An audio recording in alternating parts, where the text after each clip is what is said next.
পৃথিবীতে ক্রিকেট খেলা চলছে 150 বছরেরও বেশি সময় ধরে। ক্রিকেটের এই 150 বছরের ইতিহাসে শুধু যে জয় পরাজয়ের ঘটনাই ঘুরে ফিরে এসেছে তা কিন্তু নয়, কখনো কখনো ফলাফলকে একদম ছাপিয়ে গিয়ে কিছু অদ্ভুত ঘটনা ঘটে গেছে এই 22 গজের বিনোদনে। ক্রিকেট মাঠে তেমনই এক বিরল ঘটনা ঘটেছে ভারতে। ক্রিকেট মাঠে 6 বলে 6 ছক্কা মারাই যেখানে বিরল ব্যাপার, সেখানে 12 বলে 11 ছক্কা তো অবিশ্বাস্য ঘটনা। ক্রিকেটে যেন সেই বিশ্ব রেকর্ডই করলেন সালমান নিজার। কেরালা ক্রিকেট লিগের এক ম্যাচে এই কীর্তি গড়েছেন ভারতীয় এই ব্যাটসম্যান।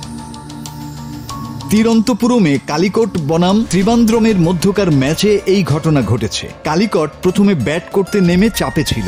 18 ওভারে তাদের রান ছিল 6 উইকেটে 115।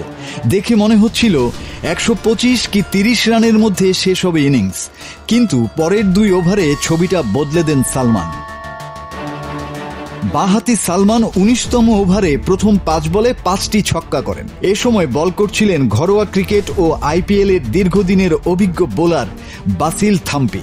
এরকম অভিজ্ঞ বোলারকে 5টি ছক্কা মারা সহজ নয়। শেষ বলে সিঙ্গেল নেন সালমান। তিনি চাইছিলেন পরের ওভার পুরোটা খেলতে। পরের ওভারে অভিজিৎ প্রবীণের 6 বলে 6 ছক্কা মারেন সালমান। এর পাশাপাশি হোয়াইট বলে আরো 4 রান দেন বোলার, অর্থাৎ সেই ওভারে আসে 40 রান। শেষ 2 ওভারে 71 রান করেন সালমান নিজার। শেষ পর্যন্ত 26 বলে 86 রানে অপরাজিত থাকেন তিনি। মারেন 11টি ছক্কা। তার ব্যাটে ভর করে 186 রান করে কালিকট।